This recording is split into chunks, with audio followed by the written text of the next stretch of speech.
संस्कृति भवन परिसर में निशा निवारण दिवस पालित। जाजपुर संस्कृति भवन परिसर में निशा निवारण दिवस पालित हो जाइछि। एथिरे मुख्य अतिथि भावे जिला मुख्य उन्नयन अधिकारी अशोक कुमार बेहुरिया आनुष्ठानिक भावे कार्यक्रम को उद्घाटन करथिले।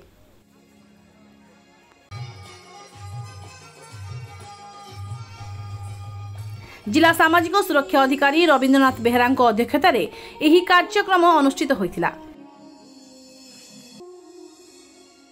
एथिरे अन्यतम अतिथि भावे अतिरिक्त जिलापाल नवकृष्ण जेना, उपजिलापाल अंशुमान सतपथी, सीडीएम शिवाशीष महारणा, अबकारी अधीक्षक अमरेन्द्र जेना प्रमुख जोगदे समाज रे निशा जोगु सृष्टि हेउथुबा समस्या संपर्क में आलोचना करथिले।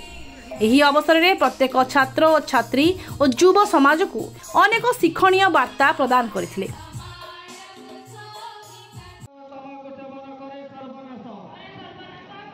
सकाळु राम मंदिर ठारू एक स्कूल छात्र छात्री द्वारा सचेतनता शोभायात्रा सहर परिक्रमा करी गौतम बुद्ध संस्कृति भवन में पहुंचीथिला।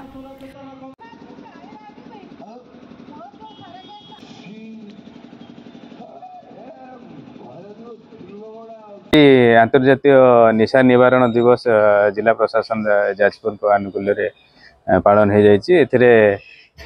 आमर सकाळु जनसचेतनता गोटे पदयात्रा होता एवं समस्त छात्र छात्री स्कूल कॉलेज पिला माने अंशग्रहण करते जमी आगामी दिन में युवपीढ़ी निशा कबलू निजक मुक्त करें गोटे सुस्थ समाज गठन में जो गुरु दायित्व रही ताकू नेकी कर्मशाला भी आयोजित होती से समस्त मान्यगण्य अतिथि माने योगदान करी युव समाज को केमिति निशा मुक्त रही सहयोग कामना करथिले।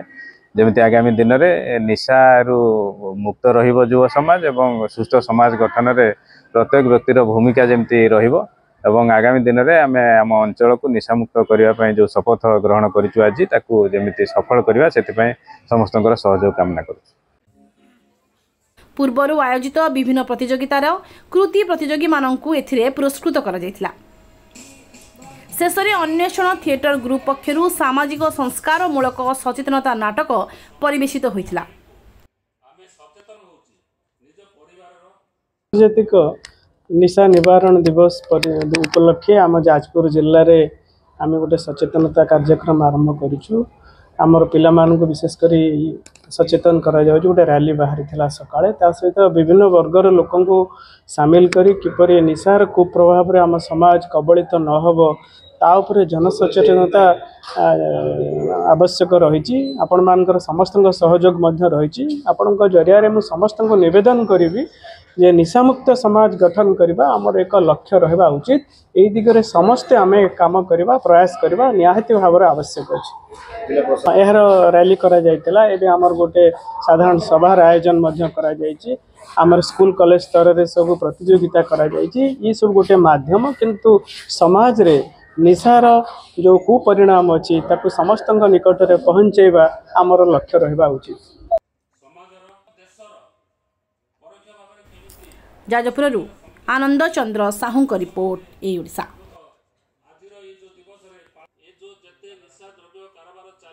चोरा चालान चली तार अपव्यवहार चली